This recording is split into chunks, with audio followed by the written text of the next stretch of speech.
Hey, thanks, Paul. Good to see you.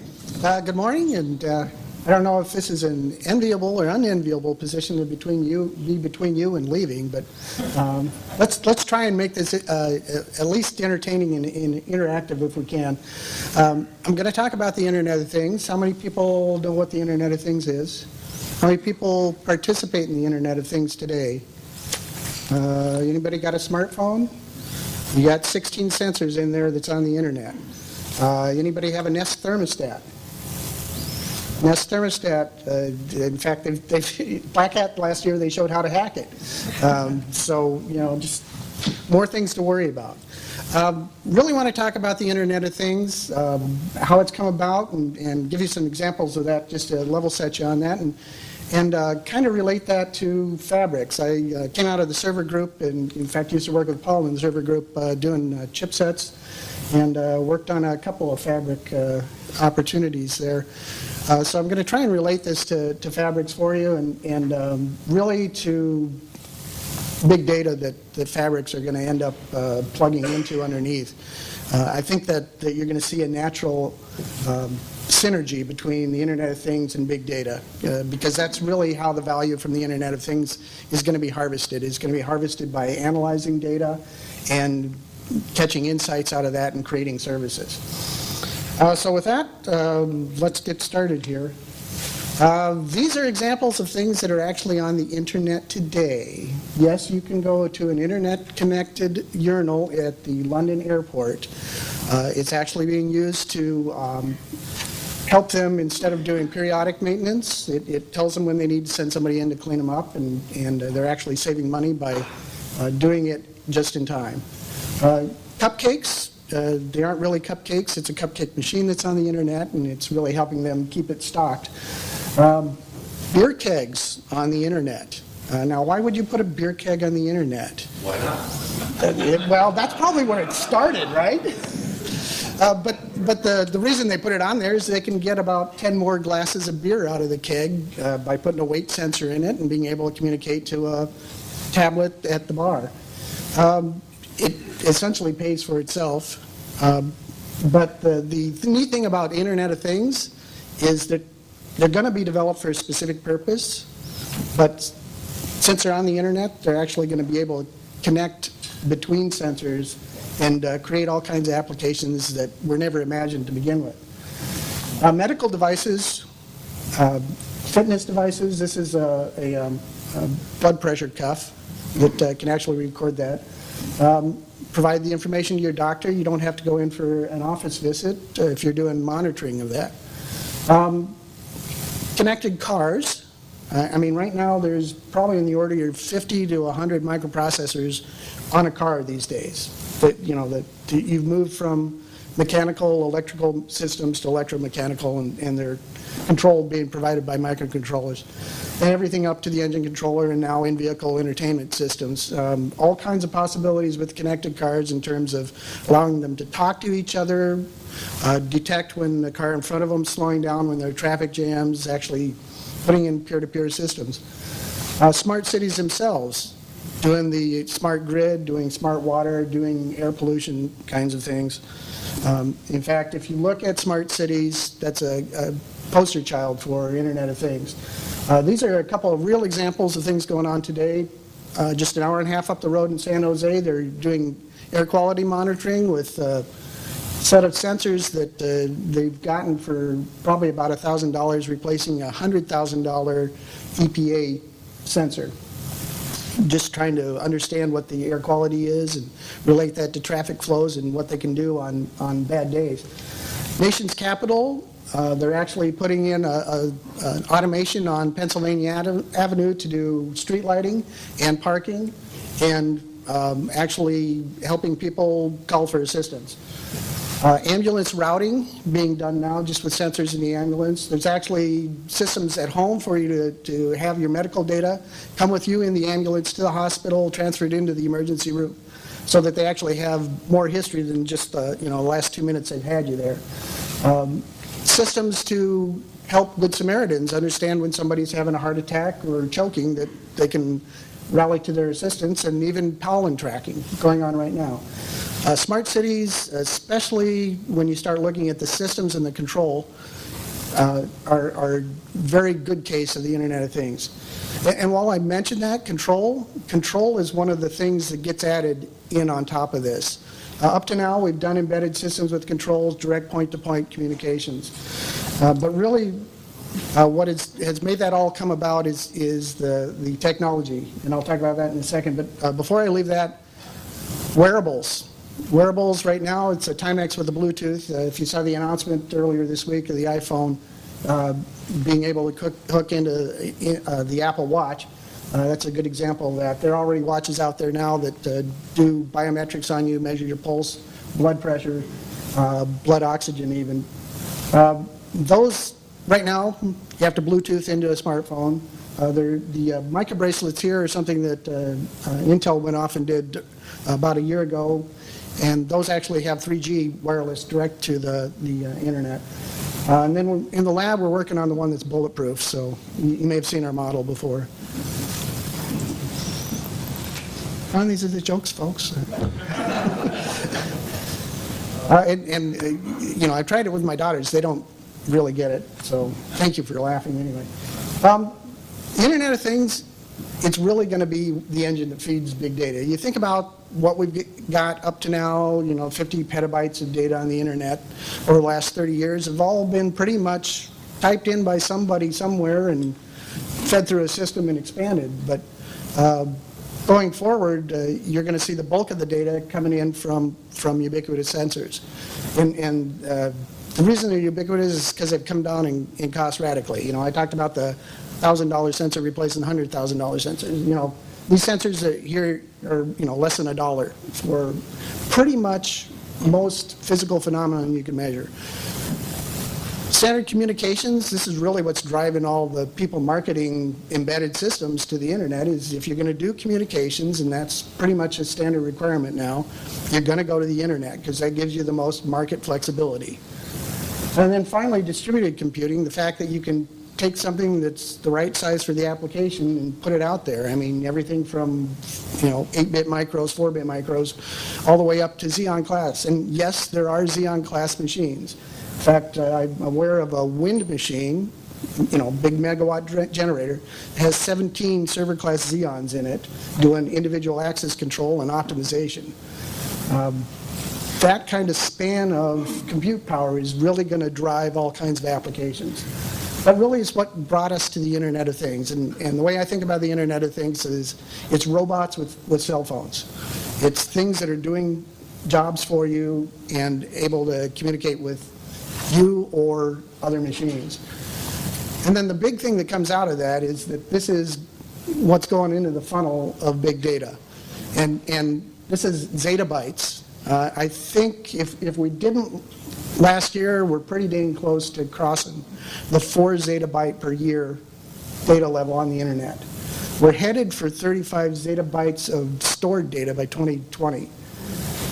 That's huge. That's fabric. Because when you go through and do all these sensors sending data in, that's just kind of a data mule. But the real value is going to be from analyzing that data and creating services, and that's where big data is going to be instrumental. And you're going to be touching that data quite a few times to analyze it and visualize it. In fact, if you turn that whole upside down, think of big data as a vacuum cleaner sucking up all the IoT data. So the architecture that Intel's put together, and we're working with open standards groups, Industrial Internet Consortium, specifically to put together an architecture for this so that it's not just Intel solution, but it's everybody's solution. And really, as you move from lower left to upper right-hand corner, talking about the sensors out at the edge and, you know, their ability to take whatever horsepower it needs to do the sensing, you know, for a voltage transducer, not a lot of horsepower. For analyzing events off of that voltage, maybe a little more horsepower. Putting them in through gateways, which are really allowing you to impose security on that data, impose reliability, so that you know you're actually getting the data you want, that you're able to attest machines to the cloud. And then moving it up over the network layer into essentially the data center, data store in the middle here. That's all about communications, When you get into the data center, you're definitely moving into the fabric world. As we talked about earlier this morning, when you're running an enterprise as a WAN, you're actually looking at fabric connections there as well. This is going to drive a huge usage of data, and especially when you go to the next step, which is analyzing it, creating insights, and visualizing it. And that's where I think that you're going to see a lot of this impact the fabric world. The next thing I'd talk about really is the distributed analytics. And that really has to do with creating insights and being able to do those both at the edge and in the cloud. And you know, we talk about it as the cloud. Cloud is basically something that's outside of the edge. It could be a big data center that's completely dedicated. It could be Amazon Web Services. You're really going to do analytics at the edge that are real-time oriented, that are probably not compute intensive, although you could argue 17 Xeon might be a little intensive. But mostly to create real-time information, to create real-time control. And like I said, the Internet of Things really is a move into the control domain in addition to data. Smart grid is probably a preeminent example of that. How many people remember the blackout in 2003 on the Northeast? That happened in about 20 seconds, where it went from operating at the threshold to not operating at all and started cascading failures around the Great Lakes. That information is done today with systems that model data. So when you look at the analytics in the cloud, you know, 2003 it was a dedicated computer in the operations center. Cloud's just a faster, cheaper way to do compute. And there are even people doing private cloud to get the benefits of that cost advantage. The way they run the SCADA systems in the power industry are they go through and do a model of the system. They know the inputs they're putting in terms of the power at all the different points. They actually lack the ability to sense some of the actual effects out in the field. That's why you're seeing a move to synchrophasers now across the world. So they run a model. And you're going to see this repeated in the Internet of Things, where people are especially interested in doing control with all this sensor data, running a model, creating visualizations for the people operating it. And as we saw in this case, that was a 5-minute model, not fast enough for the operators to even respond. So what you're going to see is autonomous control start to show up. And that'll show up in the cloud, it'll show up at the edge. So one of the impacts that this may have on fabrics is determinism, is being able to, you know, right now it's real time at the edge, real fast if you've got the compute horsepower for that. You're going to see requirements that require real fast to be fast enough to be real time or near real time. To take that window of, you know, I've got a 5-minute model run and I really need to see something like within 30 seconds, 10 seconds kind of time frame in order to have a human control it, to I've got a machine that's monitoring it and the human is defining policy and that policy is implemented in real time. And then when exceptional things happen, then that gets elevated to the operator for them to take a look at and take care of. So in this case, we're just showing an application out at a single building where you've got a couple of pumps running a cooling loop on the building. So you need to understand if the pumps are doing their job and control at the building. You're going to move that data up in the cloud. You're going to use that to do overnight jobs to look at how's my compressor running. It looks like I'm pumping less water through this one pump over time and it's starting to come down. And you actually have applications today where people will go through and look at all your equipment and analyze it and give you alarms when they see failure indications on it. One of the big things that we're involved right now is with a rooftop air conditioning company. We've taken information where we're sampling the voltage line 4,000 times a second and turned that into an on and off detection. So The 4,000 samples per second happens in real time at the edge. The edge detection on and off events gets sent up to the cloud.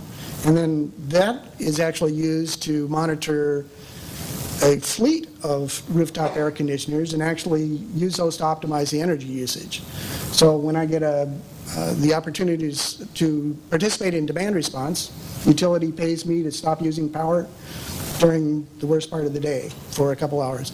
I can actually go through and not shut all the air conditioning off at the same time. I can go to fewer units on at the same time, actually reduce the amount of peak power that I'm pulling from the grid at that building or that campus or a city, even if you get to that scale eventually, and actually get rewarded from the power company for helping them not have to buy power at $400 a kilowatt hour to sell to you at 12 or 14 cents a kilowatt hour. So those kinds of applications exist. You're going to see more of them, and it's really going to be a trend of moving from real time at the edge to fast enough in the middle, or even with huge analytics, or looking at things over a long time frame to create more value. Because the way that the money is going to go to pay for the Internet of Things is going to be, first off, people have specific applications, they're going to go off and do it. San Jose is putting in $1,000 sensors for $100,000 ones. But eventually, people in the community are going to realize that this actually provides them health data. They can have the university start correlating asthma attacks with the air quality that they're able to get a lot more resolution on now. And the value from that is actually going to come from big data, from running that through your fabrics and being able to analyze that and create insights, to create visualizations of what's going on, to geolocate even what is going on with cause and effect, and help correlate that. With that, you can provide services that make life better, provide services that reduce health care and get paid for it. Those are just some examples of what's going to happen with the Internet of Things. With that, I think I'm going to come to the end here and throw it open to questions here.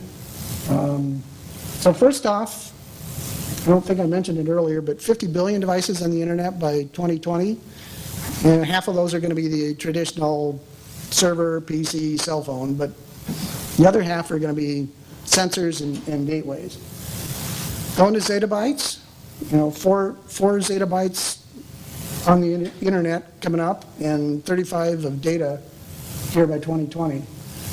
IoT, Internet of Things, really feeds into big data. And there's a natural alignment and synergy there. And I think that's really where it's going to impact fabrics. From that big data, you're going to run analytics and create insights. And when you create the insights, when you create the visualizations to create the insights, that's when you're going to understand what kinds of services are available to be monetized, what kind of services are needed to improve lives. And that begets a whole virtuous cycle, because as you create these services, you're going to find other IoT devices that you can link into those services, or other services that are suggested by an alignment of individual sensors that were out there to begin with, but are now can be brought together for a new purpose. And this is going to move very fast. You're going to see this expand. I've seen estimates on the business value of this in the next 5 years, anywhere from 1 billion to 20 billion, which is not a lot, but when you compared to where it's probably headed, because when you look at 2050, we're talking about trillions of sensors on the internet at that point. So this is going to have a profound impact just in the next 5 years. It's going to be a sea change in the way that we relate to things in our environment, and certainly bring us to a better state. Fabrics are going to be a part of that, and I really applaud you for helping us get there. Let's make them faster, let's make them deterministic and reliable, because that's what it's going to take to move more applications into the control domain, and where you're setting policy as a human and having machines implement it for you, where you're taking care of air conditions as a human and letting the machines alert you to those conditions. All right, with that, questions? Yes, sir. So, cloud analytics, it seems there's two types. There's analyzing archive data for knowledge, and there's also real-time analytics to trigger happening. Are you covering both? So yeah, the question is analytics intended to include both real-time and longitude historical, if you will. And yeah, it is intended to do that. And I think you're going to see more of the real-time in control-type applications. But as one of the conversations I had earlier is in the monetary world, in the finance world, you've seen all the Wall Street guys move their supercomputers on the street, New York, New Jersey, so that they're close enough that they have less latency on those trades, because nanoseconds are money. Question. Listen. So a central part of this is security, right? Well, thank you for mentioning that. It is. I'm not here to talk about security, but I certainly will entertain questions on that. So the way we have done security in the enterprise has been different. And we've had agents on, laptops that, connect to your server, to this other agency.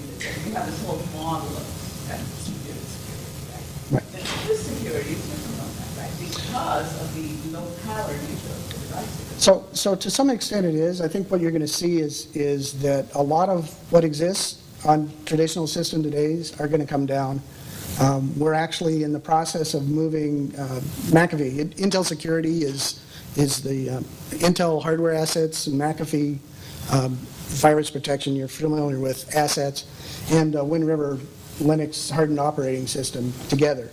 And we're actually building stacks on gateways where we can bring that level of protection and more. We actually just introduced critical infrastructure protection for the grid down to the gateway level. And we're looking at enabling some of those technologies to get down onto the sensors, onto non-Intel processors and chips. Because the thing that is the same is that you need to have defense in depth. You need to be able to, it's not just the wall and moat around the castle anymore. It's the laser beams everywhere inside. And we're able to take that infrastructure that exists for the IT world and bring it down to the OT, the operating technology world, and actually embed that in the gateways for sure, and looking at moving that down into the power-constrained environments as well.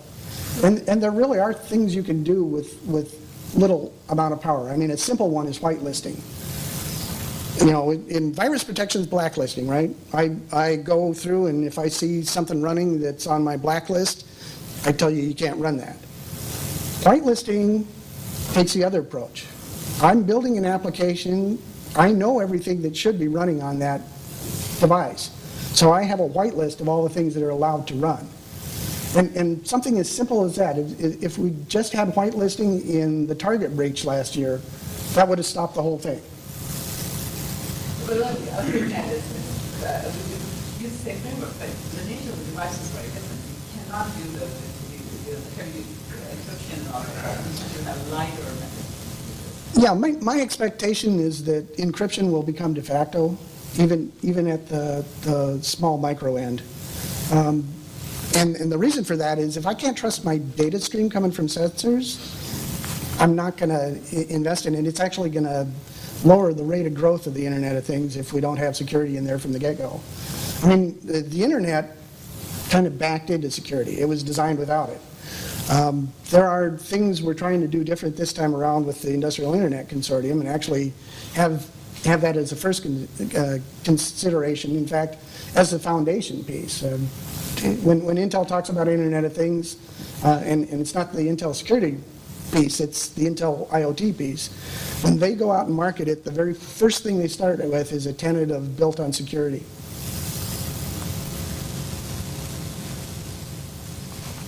Thanks, I'll pay you the buck afterwards. What else can I tell you about the Internet of Things? Anybody seeing any direct applications that they're worried about? What about things like determinism, Yeah, well, the speed, I think, is a given. Are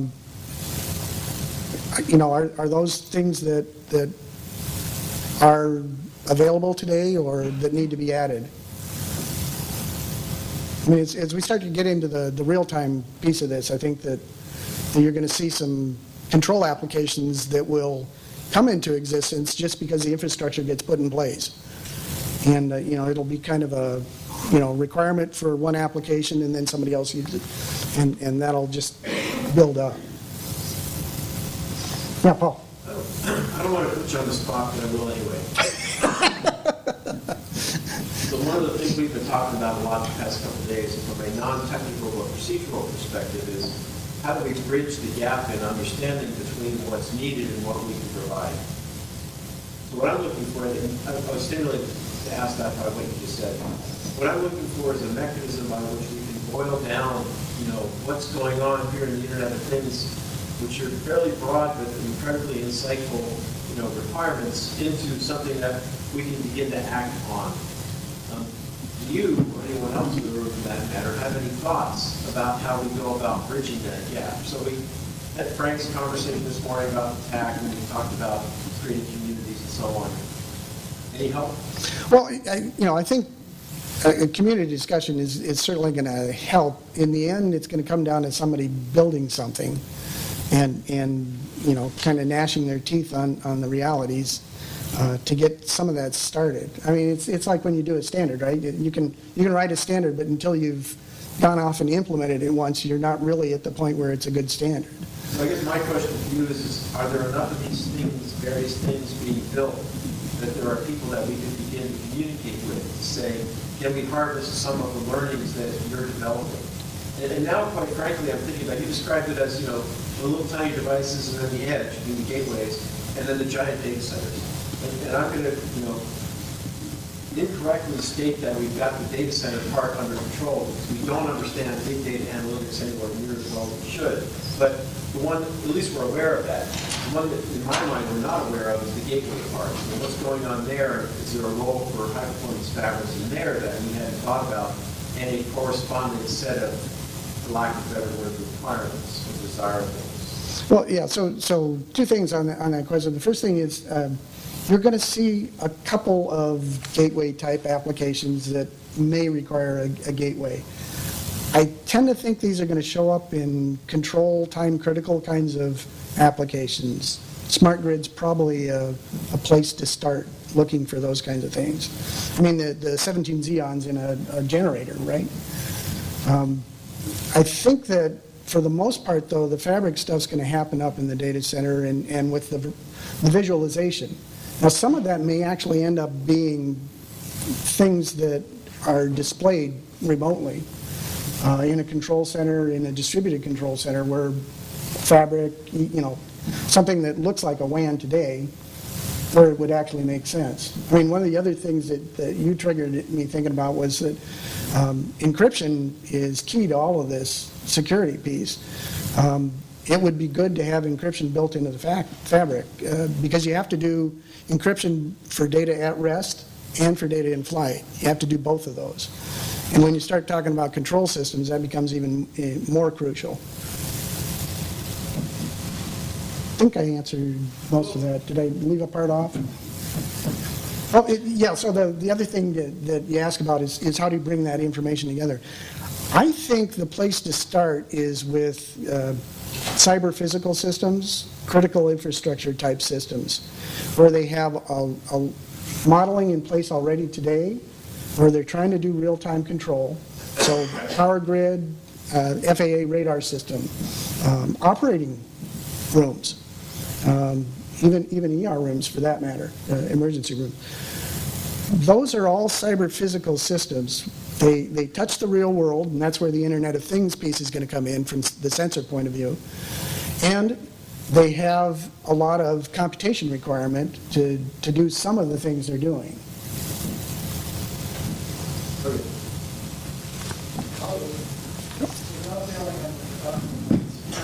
seems to me that as a user of the device, if I want the best privacy, I log in for encryption so I have to get permission to anyone using it. Would that approach not pull the rug out from using the big data to analyze all this massive data?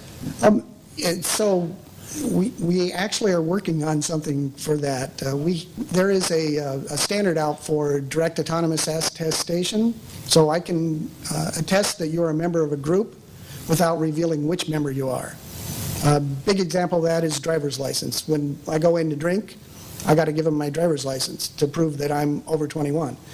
Well, I've also just given them my full name, my license number, my address, and my date of birth. They're only one number away from identity theft at that point. I really only need to be able to have them have a system that attests that I'm over 21 and legal to drink. So that actually is something that's being put in place now. What I would expect is going to come out of that is the ability to anonymize data that you're contributing. For instance, right now, you can take your smart meter readings and contribute them to People Power Company and actually compare your energy use to people in similar sized homes in similar neighborhoods or different parts of the country even, without having them be able to see your meter readings. I mean, if I know your minute-by-minute meter, I can actually tell if you're home or not. If I've got it down to the appliance level, I know which room you're in. It'd be great if I'm a second-story man and want to go into your bedroom while you're watching TV. But the idea is that you can actually anonymously contribute data, and that's going to allow the emergence of data brokers that actually monetize data. And, right now, everything on the internet's paid by advertising. Bold prediction is that you're going to start to see data contributions starting to pay for some of your internet use or even devices. Yes? Was there another question over here? I thought I saw him. I have one about privacy, how you opt out of some of this stuff. Well, most of the places right now are in legal battles over opt-in, opt-out.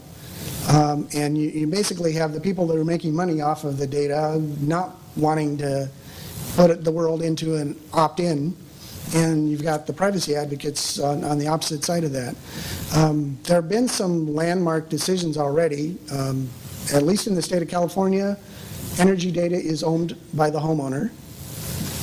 Generally, most utilities' energy data is not allowed to be disclosed unless it's specifically anonymized. You certainly have seen Google on the general internet set up, opt-out kind of options, but you've seen recently people working their way around that one too.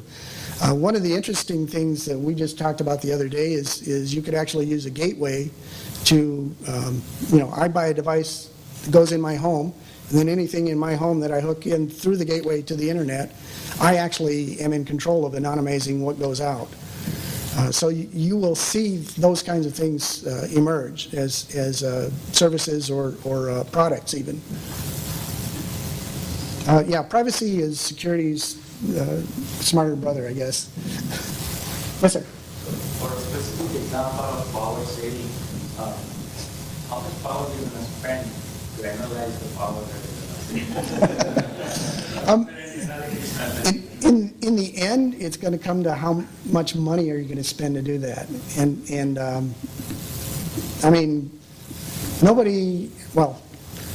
there are things that we spend a lot of money on independent of the cost. For example, national defense. We try not to decide that we're going to defend a country or a city for pennies. You really want to have that. There are some things that you value not really dependent on the price. The energy stuff, I think it's a valid concern. I think, that was something that came out 10, 15 years ago just in terms of the internet, right? How much energy is the internet taking? One of the interesting things in fact, the New York Times 2 years ago did a piece on, big data centers causing the heat death of the universe. And what they really put it out of context. What they didn't point out was that all the servers in the world actually take less power than all the phones in the world do to recharge every day. So it didn't really put it in context. And the other thing, I saw a report from Europe, a Smart 2020 report. They indicated that the information computing technology actually saves 5 times the energy it uses in the rest of the economy. So you're putting about 2% of our power into data centers today, and that's creating a 5-to-1 efficiency in the other 98%. Yeah, I think it's a valid point, and I don't think we're going to, well, you've seen lots of spectacular failures for people who spend money without constraints. I think you'll see some of those around this, and same thing can be said for spending disproportionate energy. It will find a balance over time. Anything else? Well, with that, I'm going to thank you very much for your attention, and hopefully this is giving you some insight to what's going on with the Internet of Things. I think it's a huge change.